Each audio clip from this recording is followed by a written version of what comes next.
I'm Frank Almond. I'm the concertmaster of the Milwaukee Symphony, and I teach at Northwestern University.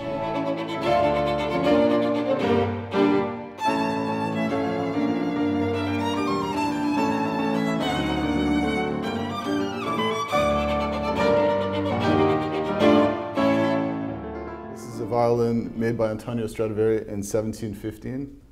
It's called the Lipinski Strad, and it's pretty nice.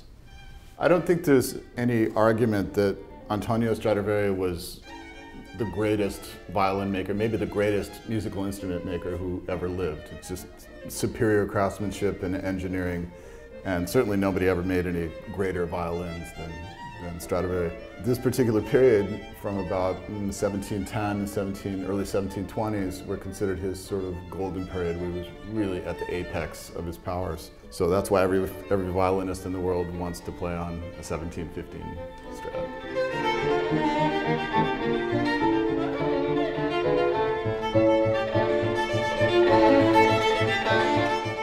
So the idea was to do a recording that had music on it that was directly associated with the history and sort of pedigree of this violin. The first known owner of this violin was Giuseppe Tartini, who was kind of thought of now as this sort of father of modern virtuoso violin playing. He was a very significant figure. Tartini wrote a lot of music, but for violinists and pretty much for everybody, probably the most famous piece he ever wrote is called the Devil's Trill Sonata. And there's this kind of crazy story behind it.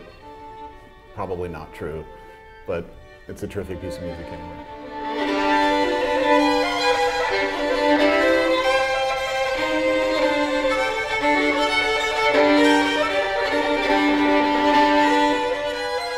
This violin is named after the great Polish violinist Karol Lipinski. Lipinski had this for decades in the 19th century. He lived from 1790 until 1861.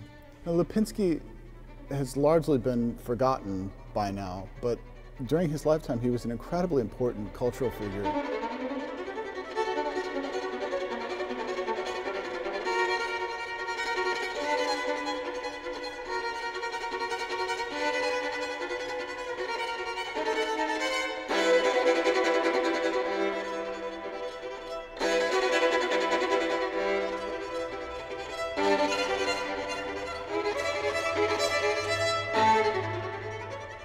A violin soloist, concertmaster, teacher later in his life. He had a lot of really close associations with some people we'd consider household names. Franz Liszt. He had sort of a running rivalry with Niccolo Paganini for many years. He was extremely close to Robert and Clara Schumann. Schumann even dedicated one of his famous piano pieces, Carnival, to Lipinski. And we thought it'd be great to put the D minor violin sonata on this disc, since it's virtually certain that Lipinski would have played that piece with Clara or Robert at the keyboard, and certainly would have played this violin.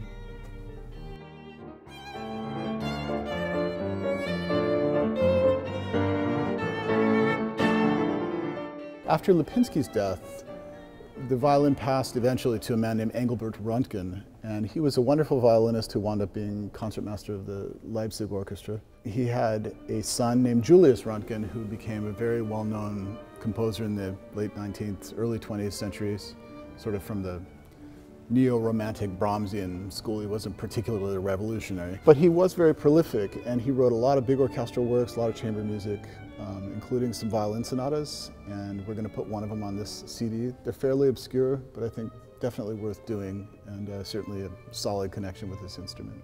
In the 20th century, the violin actually passed through a number of different owners, players, collectors, and the last time it was sold was actually in 1962, and the last time it was really played regularly was over the decades following that, up until the late 80s, by a woman named Evie Livak. She had a really wonderful career that started just after World War II, terrific Estonian violinist. She had sort of long tangential connections to the city of Milwaukee, and when the violin came up in an estate situation a few years ago, the current owners, family members, decided to keep it in the area, which was fantastic. Certainly the greatest ending I could possibly have. I get to play it every day. So I'm sort of passing through its life now.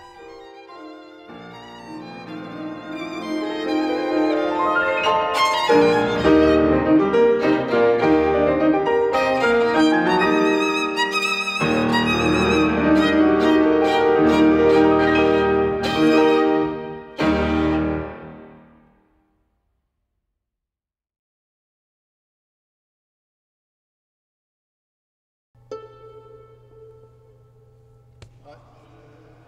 got to be enough.